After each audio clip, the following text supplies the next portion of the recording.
próximo conferencista, antes de que él entre en esta presentación que fue grabada, es profesor Petro de Holanda. Y en Holanda nosotros tenemos un sistema atípico en donde la ventilación no está conectada en los centros neuromusculares. Por supuesto, nosotros estamos haciendo contacto para saber un poco más sobre eso, pero hay centros de ventilación casera en Holanda y este es uno de los 4 centros que hay en Holanda. Entonces, Susian, gracias por empezar el vídeo de profesor Extra. Es un placer para mí estar acá y poder hacer esta presentación para ustedes. Me gustaría darle las gracias a los organizadores. Desafortunadamente yo no estaré con ustedes esta tarde porque yo he empezado mi sabático, pero esta tarde nosotros vamos a hablar un poco sobre la ventilación casera en Holanda y los abordajes que tenemos. Entonces lo que yo voy a intentar compartir con ustedes es, en primer lugar, explicarles cómo esto es organizado en Holanda, porque yo creo que es distinto cómo es organizado en Holanda comparado con otros países. Yo voy a hablar un poco sobre la manera como nosotros configuramos eso en nuestro país y por supuesto hay ventajas y desventajas. Yo también voy a hablar un poco sobre los pacientes de Duchenne y hablar un poco más sobre cómo nosotros tratamos con estos pacientes para un tratamiento invasivo o no invasivo cuando hablamos de ventilación. En primer lugar, este es un mapa de nuestro país. Ustedes pueden ver que nuestro país es un país pequeño, pero tiene 4 divisiones distintas. Para el norte de nuestro país, por ejemplo, que está en naranja, yo vivo en otra parte de nuestro país. Ustedes ven la parte azul que está en el medio, yo creo que es la parte este, y un poco más amarilla está en el sur. Entonces pueden ver que hay 4 distintas regiones. Entonces ustedes pueden ver que todos los pacientes tienen un centro. Cada uno de los pacientes, a depender de la región que vive, debe ser direccionado a uno de los centros de su región. Yo trabajo en Groningen, la parte norte, lo que quiere decir que todas las personas que viven en la parte naranja de nuestro país deben referirse a los médicos de este centro de la región norte. Con toda la parte médica, este paciente tiene que viajar para ser observado y tratado en uno de los 4 centros. Una de las otras cosas que es importante, en todos los 4 centros que nosotros tenemos en nuestro país, ellos pertenecen a universidades, entonces son hospitales universitarios, lo que hace más fácil. Una de las grandes ventajas que nosotros tenemos en nuestro país, nosotros tenemos nuestro Dutch Guideline que fue desarrollado en 2021 y nosotros hicimos una actualización en 2021 y en estas orientaciones nosotros discutimos en más detalles qué tipo de paciente puede venir para uno de los 4 centros que nosotros tenemos. Cuando el paciente no debe ser direccionado a uno de los centros, nosotros hablamos sobre el monitoreo que debe ocurrir durante las etapas cuando nosotros le damos soporte invasivo o no invasivo. Hay también cuestiones de educación y también si este paciente viene al centro, él va a ver el médico y una enfermera especialista. La mayoría del tiempo como médico yo hago análisis sanguínea para ver los indicativos, para ver si la cuestión crónica.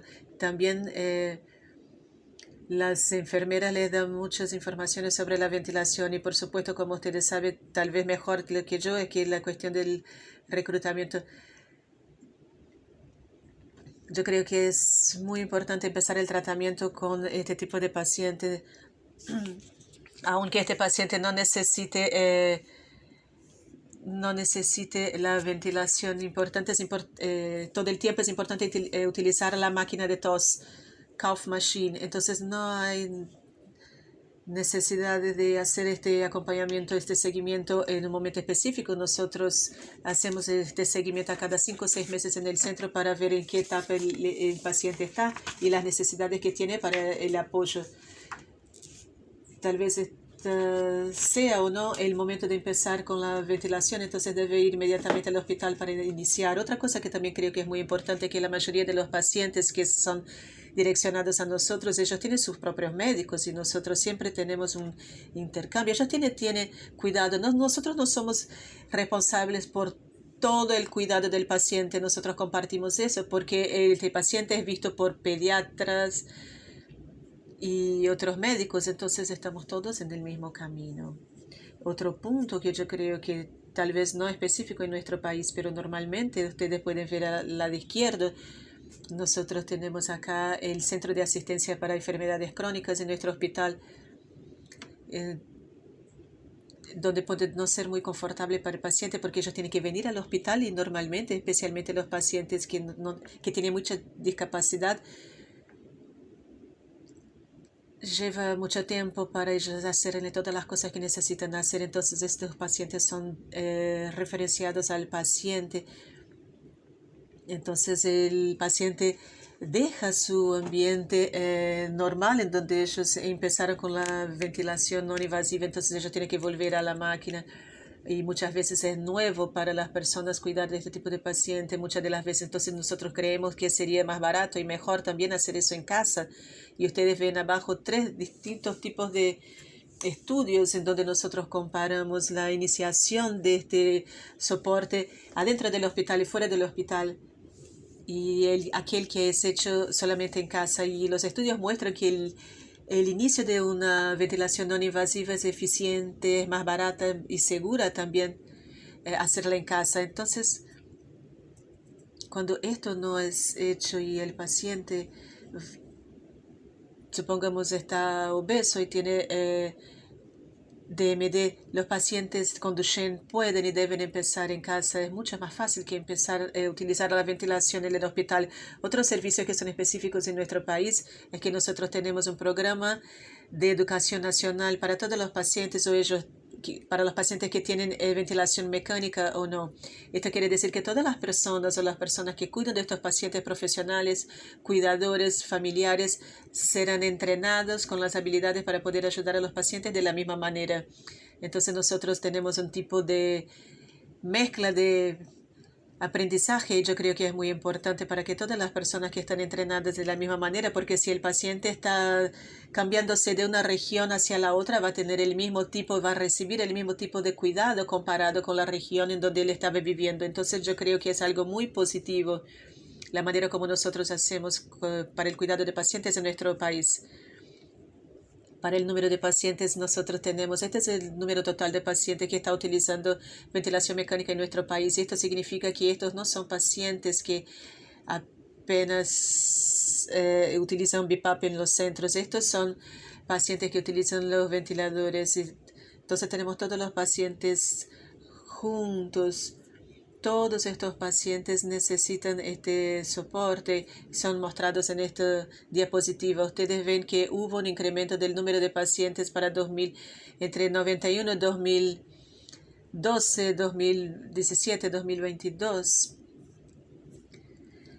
Cuando nosotros miramos en más detalles por un diagnóstico específico, para el paciente, ustedes ven acá primariamente porque esta barra de acá, estos son los pacientes que tienen enfermedades neuromusculares y enfermedades neurológicas. Es un grande número y los pacientes que tienen problemas torácicos, obesidad y otros. Entonces, cuando nosotros comparamos a 50 años atrás, en aquel momento, pacientes con enfermedades neuromusculares ya tenían un número mayor que los otros pacientes. Este es un otro slide que muestra la proporción de cómo los pacientes están utilizando ventilación invasiva comparada con no invasivas. Y ustedes pueden ver acá que el número de pacientes que están utilizando ventilación invasiva está estable en los últimos 50 años, lo que ha aumentado. Y ustedes ven los pacientes que están utilizando ventilación no invasiva. Otra cosa que yo creo que nosotros estamos muy orgullosos de eso es que 84% de los pacientes que están utilizando soporte no invasivo están en casa. 84% de los pacientes están en casa. Yo creo que es muy bueno para ellos. Esto mejora la calidad de vida de ellos. Es bueno para ellos estar preservados y con sus padres, como niños y con sus parientes. Como el paciente necesita esta ventilación crónica, por supuesto nosotros necesitamos de las dos máquinas. Si la máquina y el paciente están haciendo las cosas bien, de esta manera nosotros monitoreamos los pacientes, de esta manera nosotros monitoreamos la presión, a ver cómo el paciente está haciendo la ventilación, el promedio de los números por minuto. Esto nos da mucha información a nosotros en el hospital sobre cómo el paciente ha estado ventilando en las últimas semanas, pero por supuesto no es suficiente eliminar la máquina. Yo creo que es importante también ver cómo los casos han cambiado en estos pacientes. Entonces, en esta diapositiva ustedes pueden ver el CO2, los resultados para garantizar si el paciente está ventilando correctamente. Y acá ustedes pueden ver un análisis transcutáneo en donde nosotros le ponemos un aparato en la oreja. Entonces ustedes ven durante la noche, acá tiene la línea roja y la línea verde. Ustedes pueden ver que las dos evaluaciones son prácticamente las mismas. Esta es la razón por la cual nosotros estamos evaluando. Y en el pasado nosotros hicimos mucho monitoreo sanguíneo, lo que es diferente, pero también nos da medidas no invasivas para ver si el paciente está ventilando de manera correcta o no. Esto acá está más detallado, les muestro un poco más. Arriba ustedes pueden ver la línea roja y esta es la base del paciente de Duchenne sin utilizar el soporte ventilatorio. Y este de acá está mostrando que hay una proporción decente entre 60 y 70% en la línea verde. Ustedes ven la línea un poco más alta de KBA, que es comparable con 74 milímetros.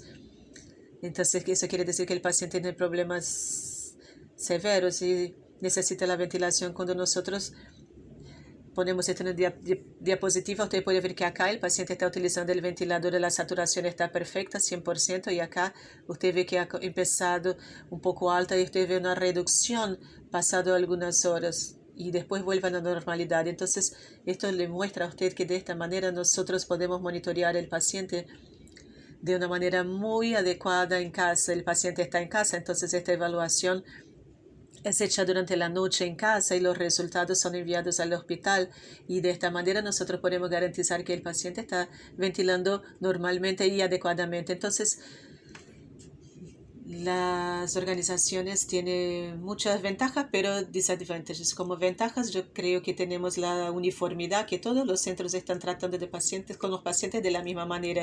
Nosotros tenemos estos entrenamientos de habilidades únicas. Como les dije antes, nosotros tenemos un sistema de entrenamiento nacional. Todos los centros están tratando y ayudando a los pacientes más en su casa. Entonces, no tenemos centros experimentados. Yo creo que nosotros le damos de esta manera una cobertura de 24 horas por día, 7 veces a la semana. Entonces ellos siempre pueden contactar los centros específicos para ver qué es lo que está ocurriendo y cómo nosotros podemos ayudar al paciente en aquel momento específico. Pero por supuesto tenemos desventajas también. Yo creo que puede haber un poco de hesitación del médico de enviar el paciente al centro, porque si ellos viven a 200 kilómetros de donde está el centro, esto puede ser un poco problemático para el paciente llegar hasta el centro. Entonces puede haber algún tipo de retraso. Y otra cosa que yo creo que es un sistema muy caro, porque nosotros debemos tratar aquí con tal vez en el futuro esto puede cambiar. Porque yo creo que de cualquier manera las ventajas son mucho mejores y mucho mayores que las desventajas.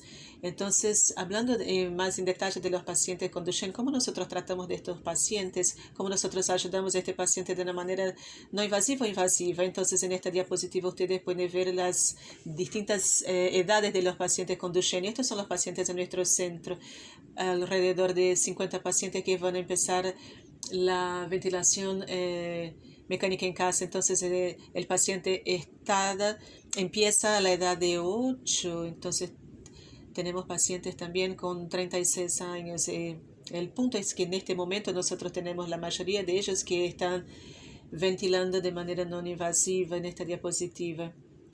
Acá ustedes pueden ver el punto inicial del soporte ventilatorio. Entonces, estos son apenas pacientes de Duchenne, 77,6%. Y acá usted puede ver que ellos empiezan directamente con soporte no invasivo y apenas 22,4% empiezan con el soporte invasivo de ventilación.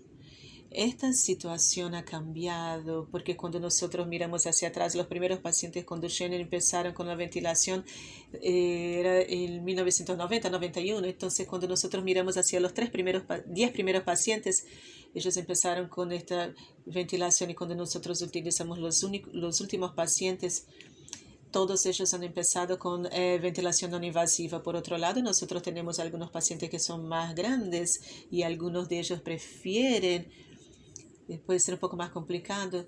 La mayoría de ellos viven en casa y ellos empezaron la ventilación y necesitan la ventilación 24 horas por día. Esto significa que aunque nosotros hemos empezado con no invasivo y hemos intentado mantener la ventilación no invasiva, es posible hacer el cambio para la ventilación invasiva, depender de la necesidad del paciente. Una de las cosas que han cambiado de nuestra ventilación invasiva no invasiva, por supuesto, es la terapia física que el paciente puede utilizar. Por supuesto que el air stacking es muy importante para empezar inmediatamente cuando nosotros vemos que el paciente no tiene problema de tos. Creo que podemos empezar una tos asistida y es importante también para ellos.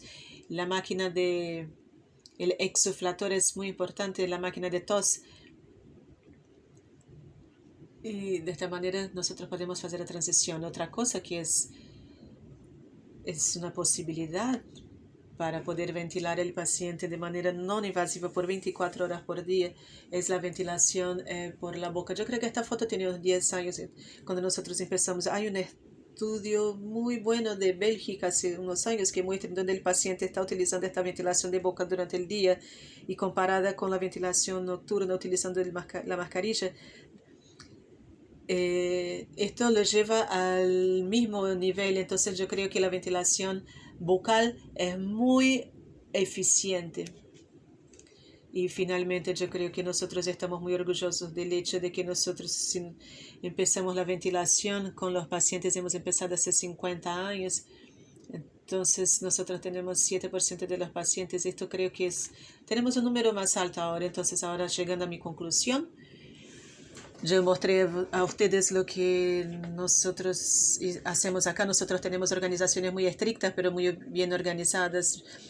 Tenemos equipos muy experimentados con una cobertura de 24 horas por día, 7 días en la semana. Esto quiere decir que el paciente, sean médicos, cuidadores, enfermeras, todos están disponibles y la mayoría de los pacientes está utilizando NIV.